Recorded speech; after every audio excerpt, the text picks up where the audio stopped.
I think this is the biggest story of the year, perhaps, in Washington. And forgetting stimulus, forgetting infrastructure, it's what happens with this debt ceiling.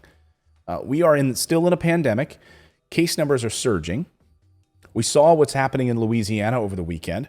I have libertarian friends who, absolutely against any sort of a lockdown and all of that stuff. But they're like, look, I'm here in Louisiana and I don't like, having to lock down and mask mandates and all that other stuff, but we have no ICU beds. Like literally a friend that was just in a car accident in Louisiana couldn't get into an ICU bed at a hospital and had to be flown to Chicago. Like things are getting bad. Case numbers are surging.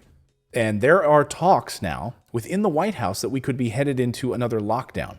They're floating the idea of more lockdowns at the White House. Imagine that. I mean, they're already looking and doing in China. They're already clamping down in Australia on lockdowns. If you want to travel to Australia, you can't do it. Like you have to be prepared if you go to Australia to stay there for 6 months. So this is what's happening again. We're going through it again. And the debt ceiling is obviously our ability to borrow, to pay for stuff, the United States. And so every president raises the debt ceiling. President Trump did it, as we pointed out in the last video, in the last section. Rick Scott supported that. President Trump raised the debt ceiling. Mitch McConnell raised the debt ceiling, had no trouble doing it. In fact, they suspended the requirement to raise the debt ceiling. It was like, hey, it was a field day. You could just continue it now. There was not even because of the pandemic, we could just extend it. You didn't have to get congressional approval for it anymore. Well, Mitch McConnell, Republicans are starting to play chicken with this entire process and basically saying, we are not going to support raising of the debt ceiling. We won't vote for it. We think that this is all reckless spending. We're not going to do it, Turtle Boy says. Summer of 2011 was an unpleasant time in Washington, Slate says. Congress had it, as it had done routinely many, many times before, needed to raise the debt limit and the law placing a cap on how much government can borrow to meet its obligations. To raise the debt ceiling is not complicated. It requires changing one number to a higher number in a one-sentence bill. But the House Republican majority, swept in the year before the Tea Party wave, decided to apply conditions to raising the debt limit this time, and President Obama engaged with them.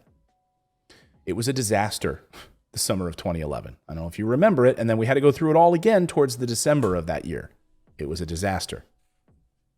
So they've been doing, like Treasury right now has been doing all kinds of creative things to try to keep our ability to borrow open. It's no secret we're $28 trillion in debt. And you could say, you might say, and I might agree with you, hey, you know what we need to do? No more borrowing. Just need to shut it down. Stop borrowing money. Great. I'm with you. But guess what happens? Then America defaults. And what happens when America defaults?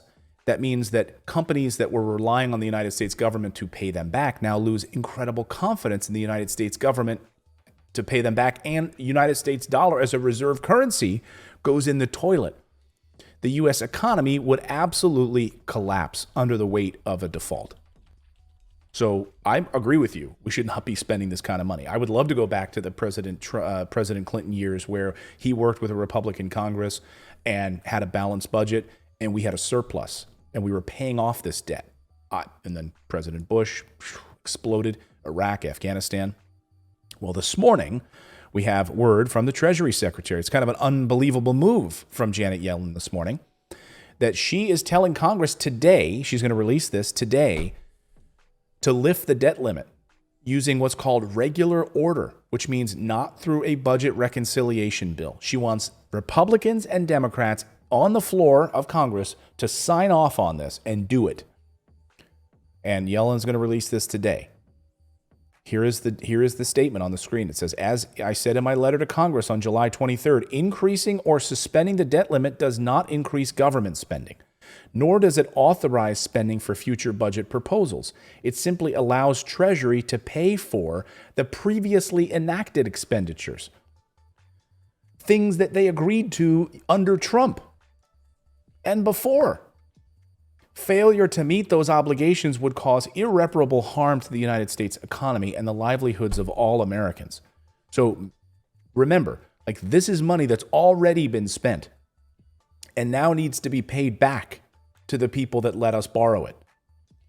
This is not for future budgets. This is for past payments.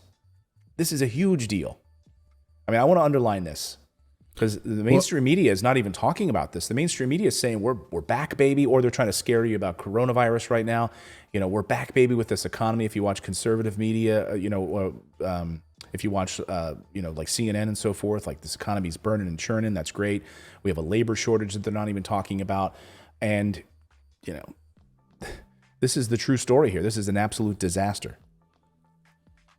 Well, I was just going to say that, like if you look at our debt, Japan holds most of our debt with 1.2 trillion, and then China is 1 trillion of our debt. But the American people hold 28 trillion. Right. So this would screw. It's not about China. Portion of it is. The mainstream media likes to spin it that way. But this is about the American people. Yeah, it's basically 2 trillion between Japan and China. Those are the two biggest debt holders of our currency. So Mitch McConnell, is basically saying, he said, I could not be more clear, he says.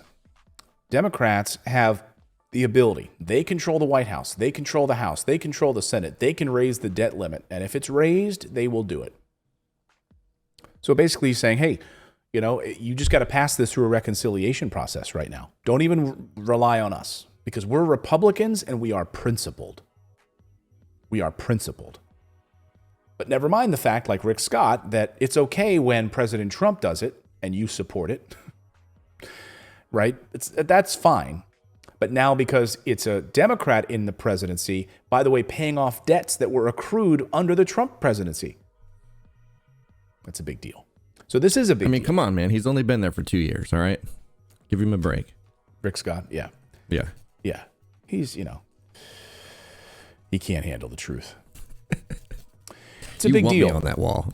You want me on that wall. Democrats are going to release their $3.5 trillion budget resolution this morning. And if they want to lift the debt limit using this parliamentary procedure, they will have to include instructions for it in the resolution. And Bernie Sanders was a little cagey about it last night when he was asked late on Sunday night, would the reconciliation bill include would it include a debt ceiling raising? Now, a reconciliation bill can't be filibustered, and it requires only a simple majority to pass, which makes it an attractive vehicle to lift the nation's borrowing limit. The Biden administration hasn't taken a public position on this yet, so it's pretty big for Janet Yellen to come out and release this statement, sort of ahead of the president. Even more importantly, Senate Majority Leader Mitch McConnell has repeatedly warned Democrats in recent weeks that they should include the debt limit in the reconciliation package because they're saying, hey, Republicans are not going to vote for it. We're concerned about all of this spending that Democrats are pushing through. So now is the time for us to be principled. Like, now is the time. Like, you couldn't have done this before when President Trump was president, but now is the time when you suddenly, Mitch McConnell, are principled. Nothing makes sense. Exactly, Janine. Exactly. Let me know in the chat what you think about this, but I don't mean to, I don't mean to be scary about this, but if we go under lockdown, we have a labor shortage. You can't buy stuff, right? We have a huge demand for supply right now. We can't keep up with it. Oh man, I got a quote to repair my back fence because there's a couple spots where pizza can get under the fence. Yeah, and by the way, if you're new to the show and you don't know what pizza is, it's not like a slice of pizza. That's David's dog. Can you imagine someone sitting there watching our show for the first time? They're like, this guy keeps having pizza slices being shoved under his fence. Why would he want to stop that? Like, I would, if people kept sliding pieces of pizza through I'd be like, hey, I'm taking this, man. It's an endless supply. Like, this guy's got an obsession with pizza. But so the guy said it's going to take 2x6s, and he was telling me that 2x4s used to be about $1.50 a piece. They're like $10 to $12 each now, making a 2x6 almost $20 to $25 for a 2x6. That's crazy. Yeah, we heard about all the lumber shortages, and then it sort of came back, and we're doing better, and now we're back again. Companies are cutting back, charging us more for the same, charging us twice as much for the same thing. We had a story in the newsletter this morning about Uber and Lyft have like doubled the ride fares. I don't know if you've noticed that, but like you might not even be paying attention to it because they don't announce it. But like ride fares have doubled. But they don't have enough drivers. There's a nursing shortage in the country. I guess that pipeline hack just really got us. Yeah. Yeah. It was only supposed to be temporary, the pipeline hack. So again, guys, we absolutely need this debt limit to be raised. And yes, we need major structural changes to our economy after that. But right now, to be playing this kind of chicken with people's lives when we're in the middle of a pandemic, when we have a labor shortage, when we have people who are facing evictions right now, being thrown out of their homes, it's a disaster.